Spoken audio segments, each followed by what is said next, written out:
Bienvenue à tous et merci de nous rejoindre pour cette nouvelle édition de l'interview. Aujourd'hui, je reçois Alfonso Tsué Mokui, vice-premier ministre de la Guinée équatoriale en charge des droits humains. Avec lui, nous allons évoquer la situation des droits de l'homme dans son pays, la Guinée équatoriale. Et puis, nous lui demanderons quels sont les objectifs de sa venue en Europe et notamment en France. Bienvenue. Bienvenue, merci beaucoup. Merci d'avoir accepté notre invitation. Oui. Monsieur le vice-premier ministre, vous êtes chargé des droits humains pour la Guinée équatoriale. Vous êtes actuellement en Europe. Vous êtes en opération séduction auprès des partenaires européens?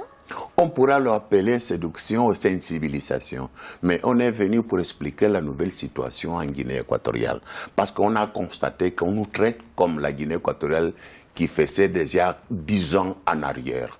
On a supéré dans tous les principes éducatifs, culturels, politiques et sociaux. Et en ce qui concerne les droits de l'homme, on a déjà donné beaucoup d'avance. On avait déjà l'année passée invité les responsables de la Fédération internationale des droits de l'homme.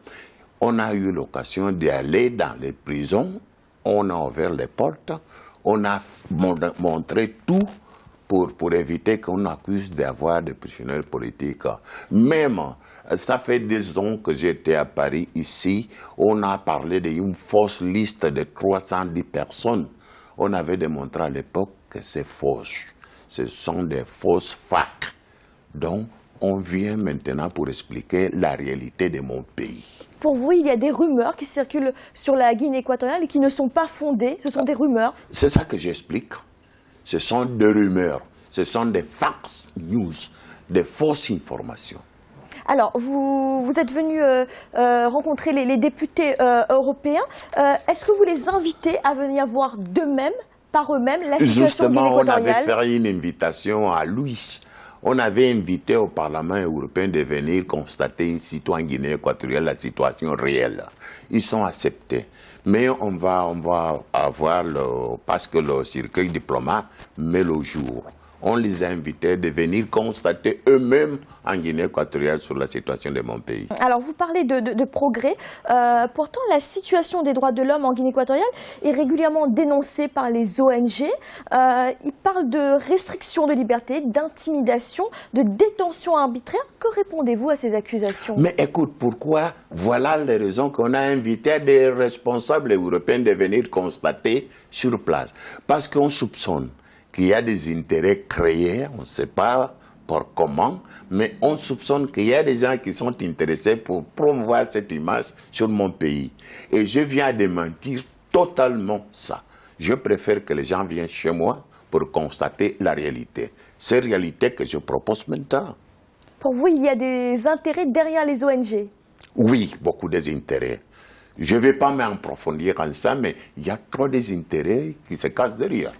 Alors, il n'y a pas que les ONG. L'Union européenne a relevé une détérioration de la situation des droits de l'homme après la tentative de coup d'État de décembre 2017.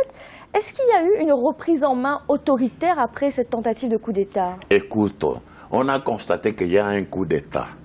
Et il y a des projets judiciaires qui sont en cours. Là, il faut laisser le tribunal de travailler. Et dans peut-être ce mois-là, il y aura un jugement public et on va voir tous les éléments qui se cachent derrière de ces coups d'État. Mais est-ce qu'après cette tentative de coup d'État, le pouvoir a été plus ferme? Non, on n'a jamais fermé. Hein. On n'a jamais rien fermé. L'année passée, on nous accusait de ne pas laisser les gens entrer au pays. C'était faux. J'avais invité au colloque, il y avait au plus 200 et quelques journalistes venus de toute l'Afrique et d'Europe même. Il y avait des invités spéciaux comme Jeune Afrique. Beaucoup de journalistes étaient invités au pays. Donc, ça prouve qu'on ne ferme rien. On est ouvert. Alors, vous parliez de la justice qui va faire son travail. Oui. Certains ont estimé que cette tentative de coup d'État a été le prétexte pour procéder à l'arrestation de plusieurs opposants. Est-ce que, d'après vous, ce sont des personnes de l'opposition qui étaient derrière cette tentative de coup d'État? Est-ce qu'on a besoin de faire un coup de prétexte, un coup de ça pour arrêter aux gens? On n'a pas besoin de ça. On n'a pas besoin de ça. On dit ce qui s'est passé. Il y avait un coup d'État, on a assez de preuves on va laisser que la justice fait son travail. Est-ce qu'on a un prétexte pour faire un coup d'État pour arrêter à quelqu'un? Il y a des lois dans mon pays. C'est lui qui va contre la loi répond. On n'a pas besoin de recourir à un coup d'État pour arrêter à quelqu'un. C'est pas vrai ça. Ce sont des fausses informations que j'accuse. Je les appelle fake news. Alors, il y a un militant de l'opposition, Santiago Ebeela, qui avait trouvé la mort dans le commissariat de Malabo. C'était il y a 1 an maintenant. Le président équato-guinéen avait promis de faire la lumière sur les causes de son décès. Où en est-on aujourd'hui de cette affaire? Mais écoute, quand la justice travaille, on laisse travailler à la justice. Il y aura des moments que la justice va donner l'information, il va publier le rapport qui correspond. Parce que son parti, Citoyens pour l'innovation, déplore l'absence d'enquête. Est-ce que tu connais les gens est-ce que tu connais les gens qui se cachent sur cette partie que vous venez de citer là? Heureusement que le parti a été déjà illégalisé. Ça ne fonctionne plus comme parti politique. C'est un parti qui a été interdit en Guinée équatoriale. Oui, parce qu'on a trouvé que beaucoup de gens qui étaient dans ces partis, il y avait ces histoires. Moi, je ne reviens pas à ces histoires-là. Mais je t'explique à grosso modo, en tant que politicien, la situation réelle de mon pays. Alors, on a assisté depuis plusieurs mois à des gestes du pouvoir pour détendre la situation, décrisper la situation. Il y a eu le dialogue politique en juillet 2018. Oui. Il y a eu la grâce présidentielle de prisonniers en octobre de la même année. Oui. Est-ce que c'est une manière de montrer à la communauté internationale qu'une étape nouvelle a été franchie dans le processus démocratique? Oui, on a toujours ouvert. On a fait des amnisties, on a fait tout parce que les gens reviennent au bercail.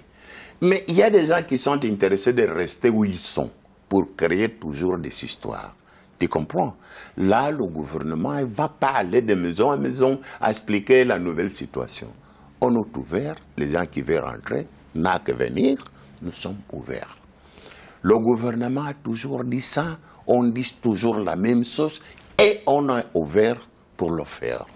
Alors, clairement maintenant, est-ce qu'il y a encore aujourd'hui des prisonniers politiques en Guinée équatoriale? Je vous invite demain, comme ça on va aller à Blabis, on va regarder tous les prisons et tu vas constater toi-même et comme ça tu viendrais faire un rapport général. Si je te dis que non, personne peut-être, ils ne vont pas me croire, mais si tu viens demain, je te fais l'invitation et on verra. On ira à Blabis, on ira où tu veux et tu vas constater la nouvelle situation de mon pays. Une grande partie de l'opposition est toujours en exil aujourd'hui, en 2019. Est-ce qu'une main tendue du pouvoir est possible dans leur direction? Écoute, s'il veut qu'on fasse encore une nouvelle amnistie, on pourra le faire.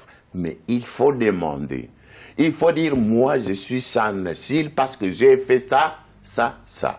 Si c'est des délais communs, on pourra regarder. Si ce sont des délais de sang, on regardera. On met devant toujours les tribunaux. Les gens qui veulent rentrer n'ont que nous dire qu'est-ce qu'ils veulent qu'on fait avec lui. Alors, y a-t-il encore désormais une possibilité de réconciliation entre cette opposition en exil et le pouvoir en place? Et moi, je te vais expliquer une chose. Moi, je suis un garde de l'opposition. Je suis président de la Convention libérale démocrate. Tu comprends? Donc, il y a beaucoup de partis politiques qui sont d'opposition en Guinée équatoriale. On a fait un bloc pour aller aux élections. Donc, je te dis qu'il y a des partis politiques d'opposition qui travaillent en Guinée équatoriale. Chacun qui veut rentrer au pays n'a que venir. S'il veut venir au groupe qui en est au pouvoir, ok. Il veut rester comme opposant sans quelque chose avec le pouvoir, ok. Ça dépendra de l'élection de chacun. On est ouvert pour tous. Monsieur le vice-premier ministre, la Guinée équatoriale a pris la présidence tournant du Conseil de sécurité de l'ONU en février 2019. Qu'est-ce qu'est venue dire la Guinée équatoriale, sous le signe de quoi, de quel thème est placée cette présidence tournante? La Guinée équatoriale a toujours irradié la paix. On veut que la paix arrive dans tous les pays d'Afrique. Vous vous souvenez, on a fait pour l'ex-président de la Gambie, quand l'affaire voulait couler mal, on l'a admis, on a décidé qu'il vient au pays. Ce n'est pas pour les cacher, pour éviter le drame de sang. L'Afrique a toujours eu des problèmes de sang. On est fatigué. C'est le moment que l'Afrique peut respirer encore comptant pour éviter des problèmes. S'il y a quelque chose à arranger, que ce soit les tribunaux, on évite les tueries qui existent toujours en Afrique. Et voilà notre banderole. La banderole de la Guinée équatoriale, c'est la paix, la stabilité, le progrès, le bonheur et tout qui doit venir en Afrique. Alors la présence, parce que vous venez de le dire, la présence de l'ancien président gambien Yaya Jammeh est très critiquée par l'opposition, sa présence en Guinée équatoriale. Vous assumez toujours qu'il soit présent en Guinée équatoriale? Écoute, s'il n'y a pas de drame de sang, on peut accepter qu'il soit jugé. Ce qu'on évite, parce qu'on sait ce qui se passe toujours, c'est la dérive sanguinaire. Et là, on est fatigué de voir comment tout le monde mord. On est fatigué de connaître que chacun qui abandonne le pouvoir, il meurt. Ça nous fatigue déjà. On arrive déjà à être les gens responsables. On ne veut pas que les gens soient toujours dans la même circonstance de mort. Voilà notre position. Alfonso Nsue Mokui, vous êtes vice-premier ministre de la Guinée équatoriale en charge des droits humains. Merci d'avoir répondu à nos questions. Merci à vous. Et merci à vous de nous avoir suivis. N'oubliez pas, vous pouvez retrouver cette émission et tous nos autres programmes sur www.africa24tv.com et à bientôt pour un nouveau rendez-vous de l'interview.